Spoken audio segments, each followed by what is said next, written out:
Okay, so the hunt for El Chapo. Alright, let's see. You know what I'm saying? Let's see right here. Wait, let me adjust this shit a little bit. What I hate about Fern is that I don't like it when they basically go ahead and make this shit a little. You know what I'm saying?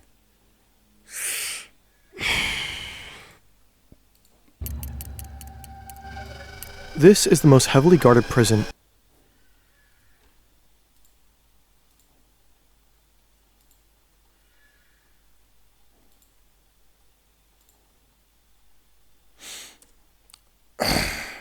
in Mexico. Tall mesh fences, huge watchtowers. The area is a no-fly zone. I like the name Il though, you know what I'm saying? When it comes to like there's Il Chapo, there's Il Matador. I just like this over here. The name El Chapo altogether is fire. Prison is considered to be unescapable. Yet today, someone will escape. This someone happens to be the I don't know.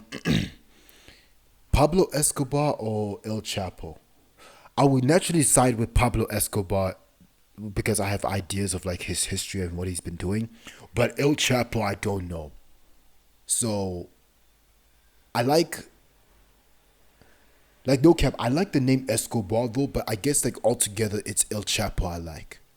So I like El Chapo's name, but Pablo Escobar just seems to be like the most popular one that everyone just sides by. But El Chapo, I don't really know.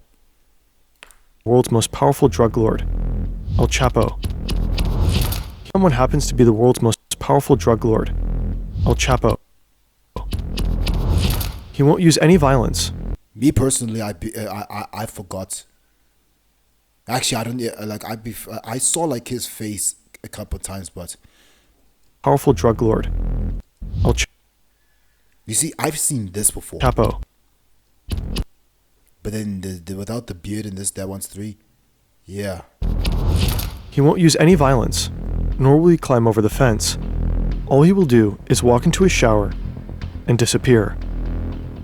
This is the story of how El Chapo became one of the most successful drug dealers in the history of mankind, how he was hunted by authorities for decades, and how he escaped them over and over again. And it's the story of how an interview with a Hollywood actor and a failing car engine finally brought him down.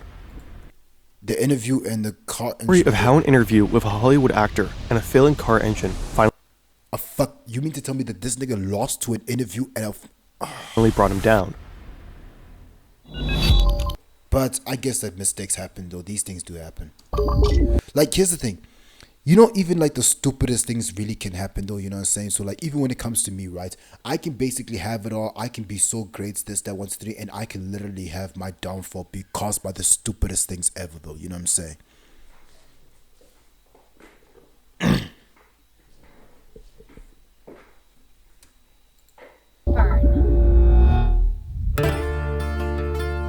Ooh, I like this track over here. Whatever this is.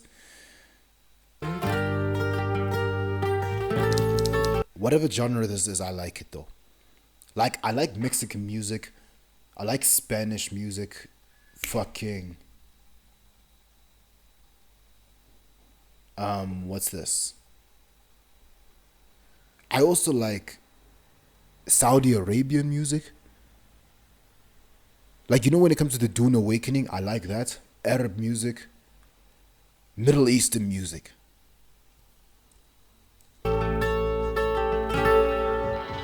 Joaquin Archivado Guzman Loera was born on April 4th, Even the pronunciations of their names are so fire, I won't lie. 1957, in a poor family in a poor neighborhood, the village La Tuna in Mexico's Sierra Madre Mountains. Sierra Madre or something. Boys here don't grow up wishing to be astronauts, firefighters, or doctors. That is so true, bro. That is so true. Yeah, even when it comes to me, there was a time where basically I had dreams of like, I had big dreams and all that shit, 1 to 3. Just to come find out that the thing is like, just to like, have them crushed and fucked up by the reality of the world and all that stuff, 1 to 3. And then there's the big companies. And then there's the media that's against you. But what's even worse is the people that believes it. That's the thing.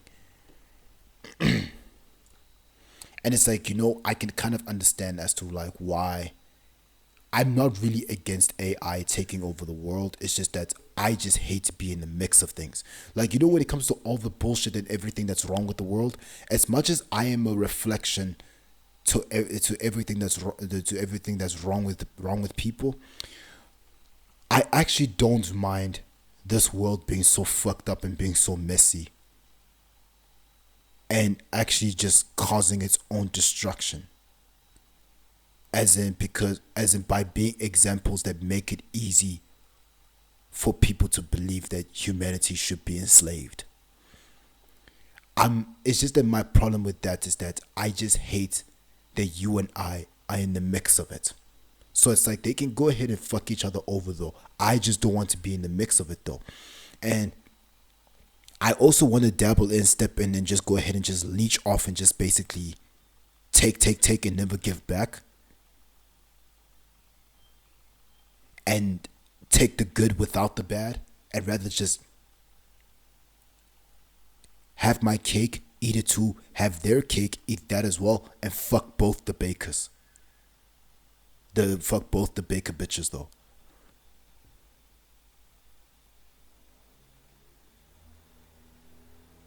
I just hate that we're basically in the mix of shit though, you know what I'm saying? That's what annoys me. And yeah, even though I'm going off topic though, but I'll go off topic as much as I like if I feel like. Then I'll rather just have it easy, you know what I'm saying? I'd rather have it easy. Because especially us men though, we're very prideful creatures. For me, I can be the greatest of all time though. If I'm not happy about it, it ain't shit. So yeah. They want to become drug traffickers. I have the potential to become one of the greatest of all time. But I'm not going to be happy with it though, so it doesn't matter even if I was to. And honestly, I refuse to go ahead and become... Because greatness is a responsibility given by the people that's bestowed upon you to make the most out of at the cost of destroying yourself for others to cherish. So, no, I'd rather not. It's a way to make money, and money is a way out. People will call Guzman traffickers. It's a way to make money, and money is a way out. I like the setup right here. Like, when it comes to the mappings over here, the black and white and the grays, and the money that's stuffed over here, and also the cocaine boxes, the cocaine bags over here, the ecstasy pills and all that stuff on 3. And there's also like a firearm, a gun, a shooter. I wouldn't say it's a Glock though. And I like this lighter right here. I don't know if it's a DuPont, but when it comes to DuPonts though, like the things, I know a DuPont you can roll it sideways, but I don't know, but this one you just roll it down or downwards. I'm not sure if it's that. People will call Guzman, and especially the bullets though, with the calibers and all that, El Chapo because of his height. He doesn't grow taller than 1.67 meters. El Chapo drops out of school early. I thought this motherfucker was taller. He doesn't even finish elementary school. Instead, he spends his time working on the marijuana. It's always the short people that be the greatest though. Lil Wayne, he's 5'5", one of the greatest of all time. Kendrick Lamar, 5'5", one of the greatest of all time. There's Kevin Hart. I don't know if he's one of the greatest of all time, but he's one of the greatest comedians though, or like one of the popular, you know what I'm saying? He's 5'5". Kai Cenat, one of the greatest streamers of all time. Tupac is 5'9". And you come to find out that one of the greatest drug lords of all time is also a short shit. It's always the short motherfuckers that be doing it the most, bro. It's always, and Rey and Mysterio as well. It's always the short motherfuckers, bro. It's always the short motherfuckers. And poppy fields, a family tradition. From a young age, El Chapo is extremely ambitious. He makes friends with big names in the local drug scene, determined to rise through the ranks of Mexican organized crime. First, he becomes a so-called problem solver. Whenever a truckload of drug shipment misses schedule, El Chapo eliminates the person responsible. His uncompromising attitude makes him trustworthy, and he grows close to the kingpin of the Guadalajara. His what makes him trustworthy? His uncompromising attitude makes him trustworthy, and he grows close to the kingpin. Yeah, I trust niggas like that though, because niggas that ain't fucking compromised, I trust though. You know what I'm saying? And also when it comes to me, there was a time back then where it's like, I was going through trials and tribulations like in the middle of this year, and somewhere in the middle of this year, and then I just realized, fuck this shit again. Like I forgot that I am not for the internet though. So, and I just felt like at some point I just felt like, let me just go ahead and just like sacrifice my authenticity, sacrifice my fucking transparency, because it's like I was kind of like giving myself up to the internet though and all that stuff, and it's like there was a point where it's like I was trying to make it, you know what I'm saying? But at the same time, I remember again, I'm not for the fucking internet. So I'm taking it back again. They say, because here's the thing, when it comes to authenticity, that's the fucking golden rule. And transparency. Authenticity and transparency is the golden rule when it comes to making it as a creator. I'm not going to do that because people are unfuckable. And damn near almost every single day, I always ask, what the fuck is wrong with people?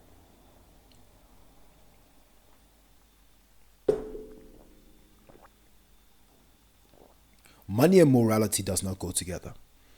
So, and also when it comes to being respected, you have to be limited. Fuck that. Fuck the respect of people, honestly. And when it comes to me, I wanted to have the benefits of like quantity and quality. So I would much rather have the quality, and I'd sacrifice the quantity. Which is why I'm not against people that benefit themselves, the 1% benefiting themselves by fucking over the 99%. I don't blame them for that, because it doesn't have to be this way. We can literally better the whole world together. We have the numbers to do it. But no. So, can I really blame the people in the shadows, or like the 1%, or the people that I just fucked up in the head, the villains though? Because at first, like, the thing is, I understand the villains though, the bad guys though. They weren't always that way. I get it. And I think that that's also the case for El Chapo as well. He probably knew something though. And I don't expect the media to basically go ahead and give us the real thing when it comes to this guy. Maybe he just woke up and decided to be this way. Or maybe it's because he just knew that, maybe he just had a passion for it, and he knew that basically, he knew similar to what I knew. And then he decided, fuck this shit though. And honestly, the government is so full of shit for trying to arrest people for drug possessions that they themselves have created. And there's a lot of people in the fucking world that knows what I know, but just decides to go with it any fucking ways.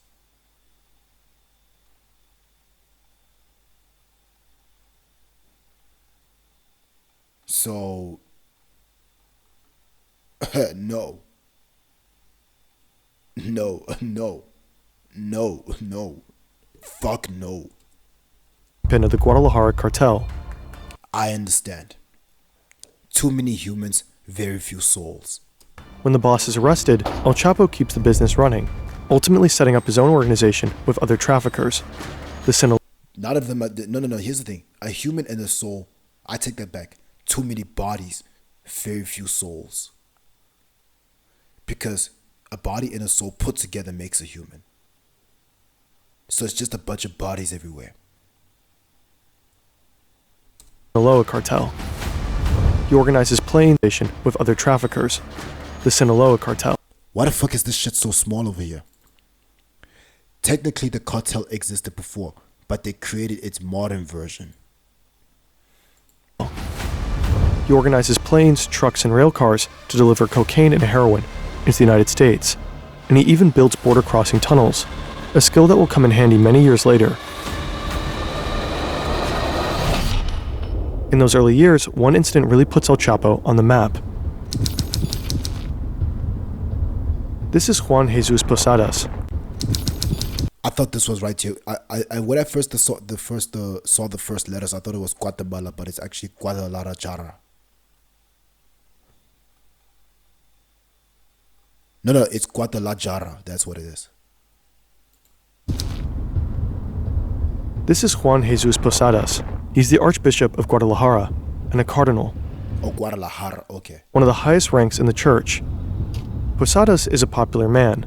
He advocates for the poor and publicly condemns drug trade.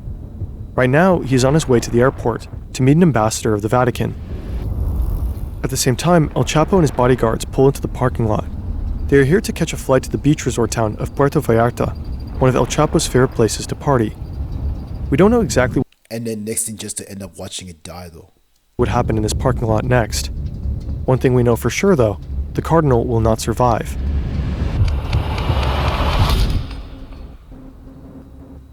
This is the official version. These brothers run a drug trafficking operation out of Tijuana. They are at war with El Chapo and his cartel. They fight over drug-running territory, and somehow they get wind that El Chapo is going to be at the airport that day. So one of the brothers and a group of gunmen. Wait, so how did they get wind? Did they just basically Cloud 9 420 blow smoke and their face to catch the dough? Rush there to ambush him. When they spot him and his bodyguards, they step out of their cars and open fire. El Chapo and his men And then left arson everywhere. run toward the terminal building, taking cover behind cars in the lot. It's raining bullets, but somehow they manage to escape without getting hit. Rain from the sides, though. The failed assassination leaves 7 people dead, among them the cardinal. This is the version of events that authorities will publicly report. Posadas was caught in the crossfire. Wrong time, wrong place. But there are doubts about this story. His death doesn't appear like a coincidence. Forensic experts will later say it's likely that the gunman killed the cardinal deliberately. He was shot 14 times from close range. 14 times close? Yeah, no, that's not a coincidence. That's not a fucking coincidence. It was a target. It was targeting. Later, the officials suggest that the gunman had mistaken the cars. El Chapo regularly drives a white Mercury Grand Marquis, the same model Posadas sat in that day. The gunman thought it's El Chapo's car and opened fire. But the cardinal wore his robe when he was shot. He was not dressed at all like a drug lord. If the gunman killed him at a close range, how could they have confused him with El Chapo? Years later, the successor of Posadas will Unless they're Asian though, and they basically, or they got like visual impairments though, with these underscores for eyes ass niggas. make a serious accusation. He claims the murder of the cardinal was a crime of the state. Or unless these niggas were basically 420 Cloud 9 baked in the kitchen high as fuck. Se trató de un crimen de Estado perpetrado por la Policía Judicial Federal, es decir, por la Policía de la PGR. This motherfucker looks like it has an STD or some shit though. Like, what disease is this inflation over here? And I'm not talking about no cash. He believes the police carried out the killing for the Mexican government. Posadas had accused government officials of having ties to these cartels. Up to this day, it remains a mystery. What really happened in 1993 at Guadalajara Airport? 9/11? Nope. Here's the thing. Me personally, I wouldn't mind being friends with El Chapo and Pablo Escobar put together, because the thing is that, like, I don't give a fuck about what the fuck these other people, what these niggas do to the others. As long as, like, the thing is they're different and they're the best of friends with me. It's like, here's the thing. Just because somebody is the same with everyone else doesn't mean they also get to be that same way with me. So yeah, shit's different when it comes to me though. You know what I'm saying? So yeah, as much as I'm aware of how the outside world works, I have my own system that I live in though, you know what I'm saying? So yes, shit goes different over here, contrary to the outside. So, April Fools? This is El Chapo's wife, his sons, and one of his closest partners. Just 2 months ago, El Chapo was captured and brought to Altiplano Maximum Security Prison. Now the group is working on a plan to get him out. They begin by acquiring an old property 1 kilometer away from the prison. Next, they buy an old warehouse. 1 kilometer away? Begin by acquiring an old property 1 kilometer away from the prison. 1 kilometer away? Bro, these niggas were literally just hiding in plain sight. Oh my fucking days. These niggas were hiding in plain sight. Like, it's literally right there. And it's not this, but yet they didn't even wait to go check it out. Nah, these niggas are brave, bro. These niggas are brave, bro. How the fuck are you gonna go ahead and buy a property 1 kilometer right in front of the... Nah. It's either these niggas are seriously stupid or these niggas are seriously brave, bro. Jesus. Next, they buy an old warehouse nearby. Here they store weapons in an armored pickup truck. And it's nearby. Yo. Then they hire... I will be surprised if they actually have somebody on the inside. I will be shook. Workers for one very specific job, digging a sophisticated tunnel.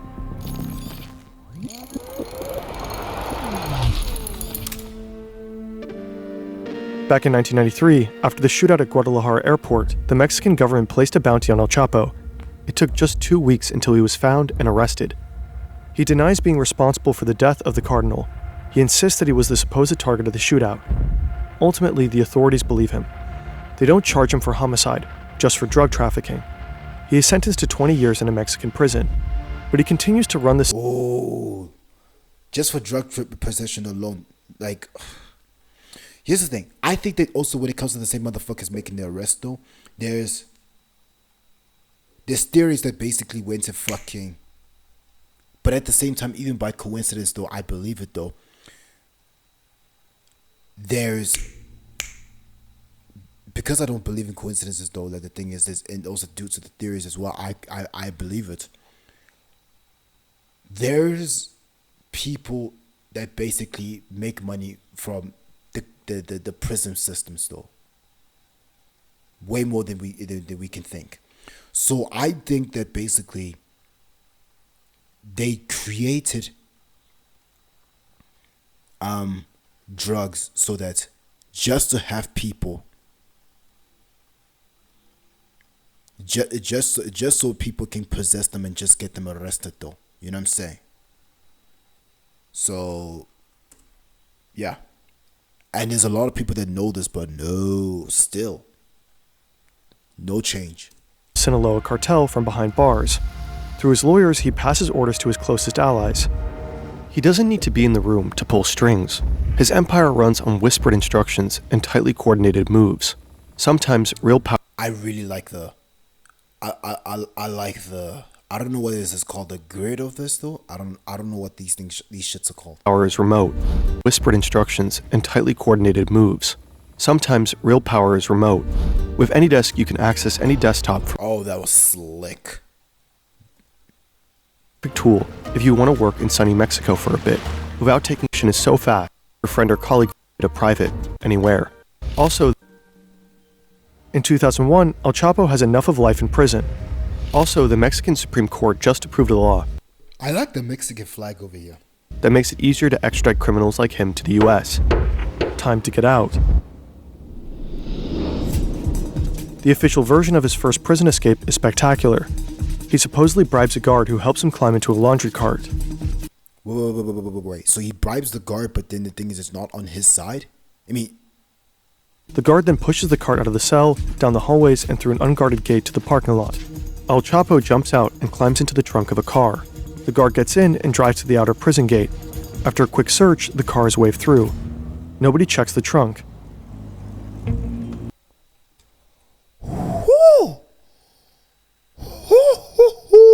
This nigga. But again, that's just the official story. Several authors and journalists don't buy it. One argues that the prison's checkpoints were equipped with heat and motion sensors, capable of detecting any living creature, even a cat. That means the alarms would have gone off. Instead, the journalists suggest that El Chapo may have left the prison dressed in a police uniform, escorted by other corrupt officers. Okay. One way or another, systemic corruption likely played a role, and El Chapo put his newly won freedom to use. Here's the thing. Systematic corruption, I don't mind having. I just don't want to basically be in the mix of the bullshit of it.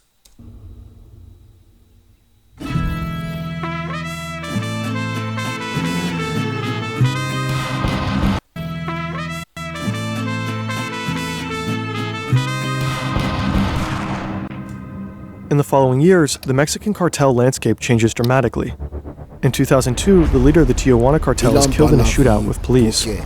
One of the brothers who had supposed to... Let's listen to that again.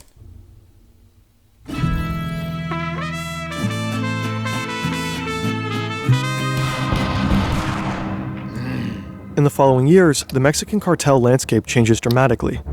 In 2002, the leader of the Tijuana cartel is killed in a shootout with police. In 2002, the leader of the Tijuana cartel is killed in a shootout with police.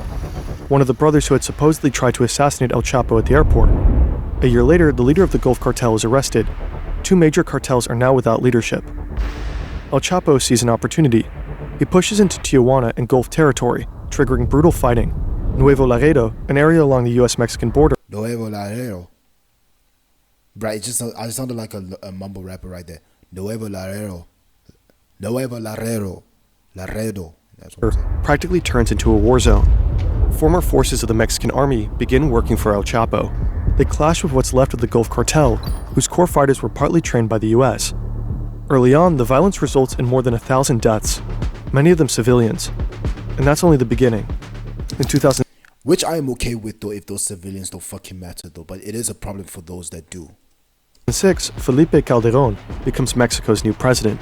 Determined to crack down on organized crime, he declares war on the cartels and deploys the military. But is it possible that basically, like, the thing is, they were approached and they were told them, no, you're not going to go do this, you're not going to do that, or this, that, 1, 2, 3.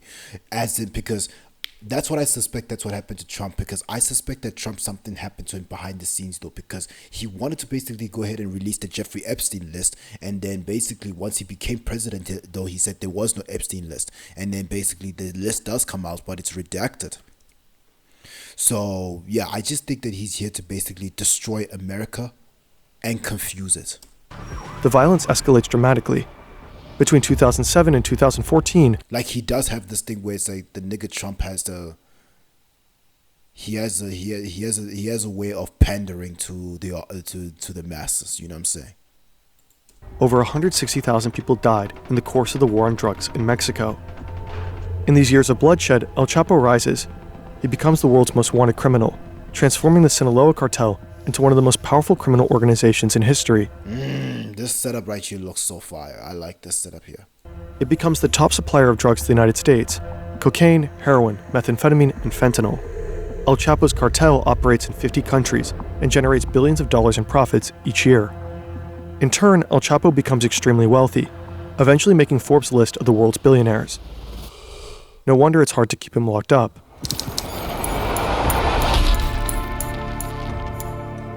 El Chapo's rescue commando needs to know the exact location of his prison cell, so they smuggle a GPS watch into his prison cell, disguised as a food item. Now he got captured again. The workers know in what direction they need to dig. Over the span of a year, they dig a sophisticated tunnel, a carefully planned complex construction costing approximately $5 million to make. Whew. The tunnel is 1.5 kilometers long and 1.70 meters high. It is reinforced by a wooden frame. 1.70 meters? So that's about like, it's about one, oh, it's 5'6", yeah, it's 5'6". There are lights and even a ventilation system. Digging a tunnel creates a lot of dirt, so the workers build a rail system. I would say 5'6.5" though, because like 172 is like 5'7". With a motorcycle adapted to it, to move a motorcycle? Are you serious, bruh? the dirt out of the tunnel. The construction is also supposed to function as an escape. Not like, are you seriously, as in like, are you dumb serious? I mean like, bruh, like, are you serious? Like, you really went and did this shit seriously? Like, bruh, they have motorcycles in there. Are you serious, bruh? Vehicle later on. The construction is also supposed to function as an escape vehicle later on. But how did El Chapo end up in El Altiplano in the first place?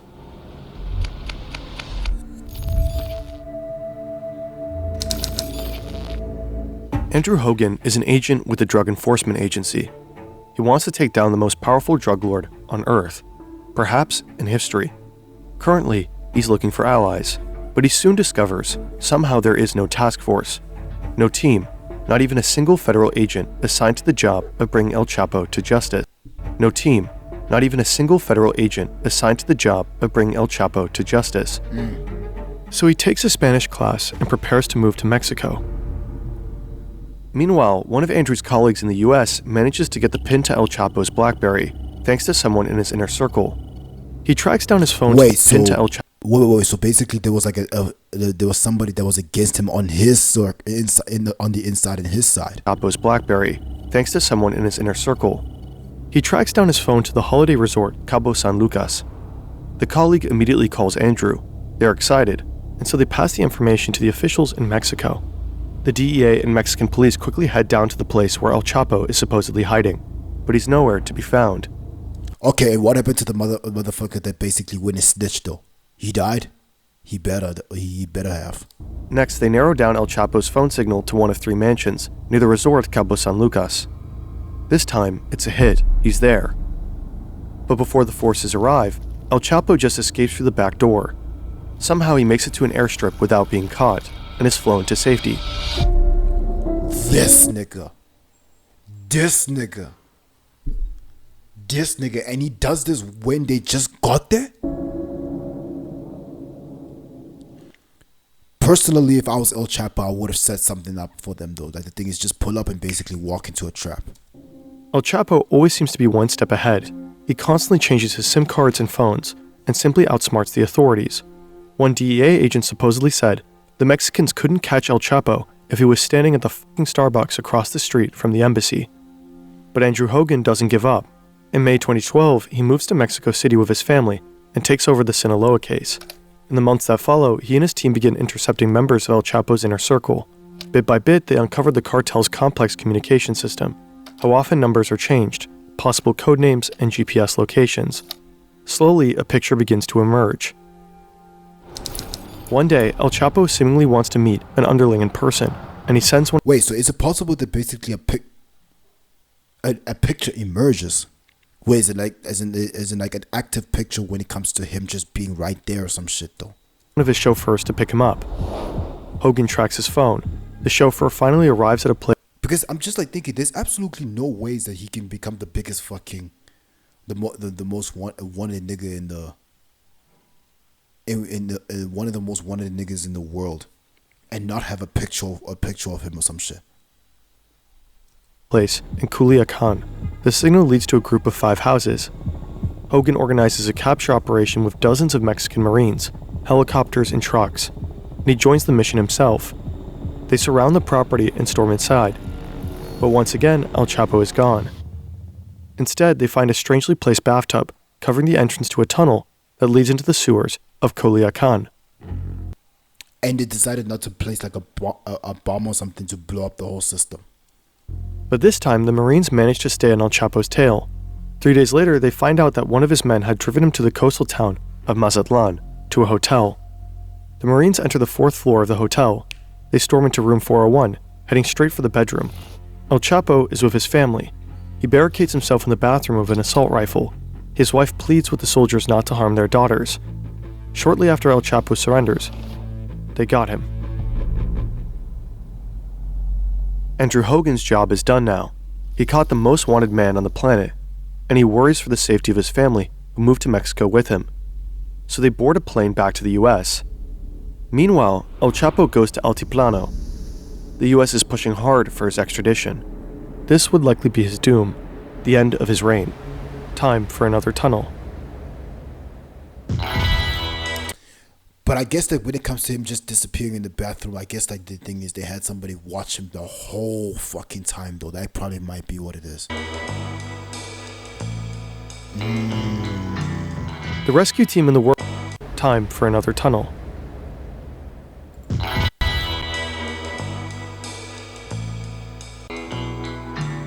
The rescue team and the workers managed to locate the exact spot of El Chapo's cell shower. They build a 10-meter vertical passageway that connects the tunnels to the cell, including a ladder. All this digging and drilling creates a lot of noise. Several inmates are complaining, but the guards ignore them. El Chapo's rescue team manages to complete the 5 million tunnel directly into his prison cell, without anyone interfering. All that's left is breaking through the cell floor, and thus comes the day. El Chapo sits on his bed. A surveillance camera monitors him closely. The camera also records audio. You can hear television, the volume is turned up. But you also hear loud banging noises. Probably someone is breaking through the cell floor. Next, El Chapo begins to pace up and down in his cell. After some time, he walks to his shower stall, bends over, and goes back to his bed. He removes his shoes, sits for a second. Then he walks behind the shower wall. I like the template of this though. There's the timing over here, and there's also this over here. This as well. Also the black, the black rectangular blocks over here. And this other thing is, it just seems like kind of like VCR or some shit, or like I forgot what it's called though, but the V tape or some shit. I don't know. And simply disappears. He squeezes through the hole in the ground. It's just 50 by 50 centimeters wide. 1 meter below, he finds footing on a ladder. He climbs down 10 meters into the ground until he reaches the tunnel. Someone is already waiting for him, likely his wife's brother. The rescuer sits on the motorcycle on rails. El Chapo climbs on behind him. Together, they make the 1.5 kilometer ride to the other end of the tunnel. When they arrive, El Chapo and his companion climb up a small ladder through the exit shaft. They end up in an unfinished house, covered with construction material. An ATV is parked outside. They drive a short distance to a warehouse and switch to an SUV. Then they drive for 2 hours, until they arrive at an airstrip. Drive for 2 fucking hours. A plane is already waiting. They board it and fly to Sinaloa. Oh my god. Oh my god. 2 months later, one of El Chapo's sons posts a tweet. "I'm doing fine here. You already know with whom." Attached is a photo, presumably with his father. The tweet is tagged with a location, Costa Rica.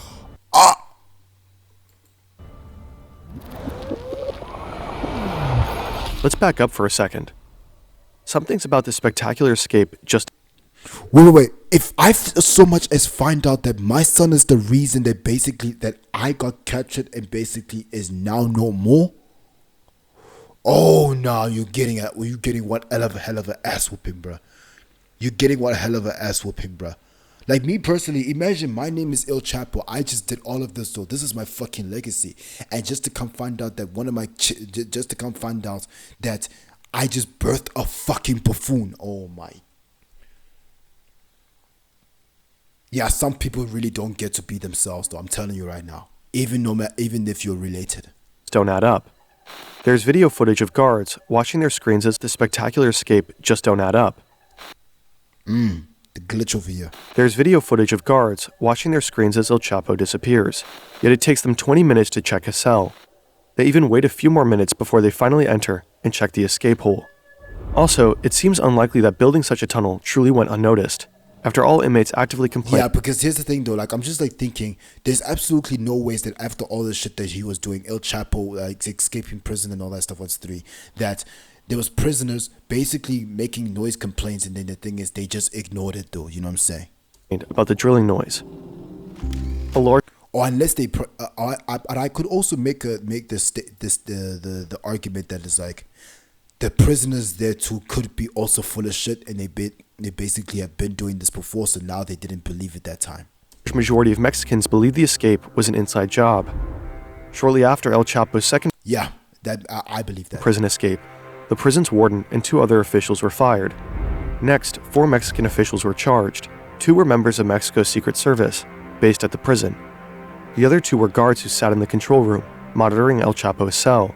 The accusation is that they bought El Chapo valuable time by not raising the alarm once the drug lord was gone. And El Chapo, he again becomes one of the most wanted criminals on earth. Again. The pressure to finally bring him to justice is higher than ever. The hunt is on. Then El Chapo makes a crazy move. He knows he's considered a legend in Mexico, and he wants even more fame. A movie about his life on the big screen. If this guy shot the president though, I swear. Sean Penn is already involved in a production about him, along with Mexican actress Kate del Castillo. Castillo manages to contact El Chapo and his associates. Finally, El Chapo agrees to meet her and Sean Penn in person to talk about the movie, while technically he's on the run. This is a photo of the meetup. Sean Penn interviews El Chapo about his career as a drug lord, a story later published by the Rolling Stone. In it, Penn reveals that El Chapo's escape tunnel engineers have been flown to Germany for 3 months of extensive additional training. But I suppose the thing is, like, if you're basically El Chapo, though, you can't basically run away forever, though. Like, the thing is, it does get tiring, but I guess if you basically have the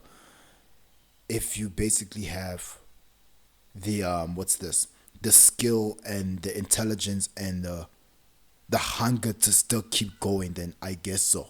Necessary to deal with the low-lying water table beneath the prison. It's a gripping read. Beneath his smile, there's a doubtlessness to his facial expression. A question comes to mind as I observe his face, both as he speaks as while he listens. What is it that removes all doubt from a man's eyes? Is it power, admirable clarity, or soullessness? But according to government sources, the interview is also a crucial factor for investigators to get closer to El Chapo. Apparently all the while they're monitoring Penn and Castillo's movements very closely. It's October 9th, 2015.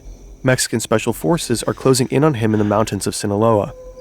After a while, they actually spot him. He's only got one bodyguard with him. This is their moment. They take off after them, chasing them through the terrain. As they get nearer, El Chapo falls off a cliff. His bodyguard finds him and carries him to the depths of the forest. The special forces lose sight of them and they escape. A catastrophic failure. Ain't no ways. Ain't no way. But the authorities don't give up the hunt. In January 2016, they get another chance. The Marines manage to locate El Chapo. Yeah, everyone's favorite year. Once again, in the coastal city of Los Mochis. The clue comes from a taco order placed from a white van. Witnesses say the driver is one of El Chapo's men. The Marines begin to surveil the car. It ultimately leads them to a safe house. A few hours later, the soldiers storm the place. Cartel gunmen try to hold them off. A gunfight breaks out. The Marines eventually push up to the second floor, then the roof. But El Chapo is gone. Again. True to his form, he and one of his gunmen fled through a hidden tunnel. Right now, they are climbing out of a drainage tunnel a short distance away, right across from a Walmart. El Chapo and his gunmen need to escape quickly. They steal a car, guns drawn, but after just driving a few blocks, the car breaks down. Oh, and El Chapo could have gotten away with this one, but So they ditch it and lose valuable time. Then they take over another car and manage to get on the highway, but it's too late. Oh. Police finally arrest El Chapo, one of history's most powerful drug lords. He tells the officers, "You are all going to die." 40 of his assassins are supposedly on their way to free him, but he gets handed over to the Marines, and it's over. After a decade of hide and seek, escaping over and over again, in all likelihood protected by systemic corruption, El Chapo has finally been caught. Later that day, the Mexican president tweets, "Mission accomplished. We have him." Before he breaks out again, though, I'm gonna laugh my ass off. Soon after, El Chapo was extradited to the United States, the one thing he truly feared. On July 17th, 2019, 3 years after his second escape, he was sentenced to life in Colorado's Supermax prison. That's where he remains locked up to this day. The Sinaloa cartel and other Mexican cartels are as strong as ever, operating as undeterred global organizations. There's so much more to this story that we couldn't cover in this video, but apparently, some video journalist obsessed with maps is about to pick it up very soon. Oh, hi Fern. Love your stuff. We will keep you posted.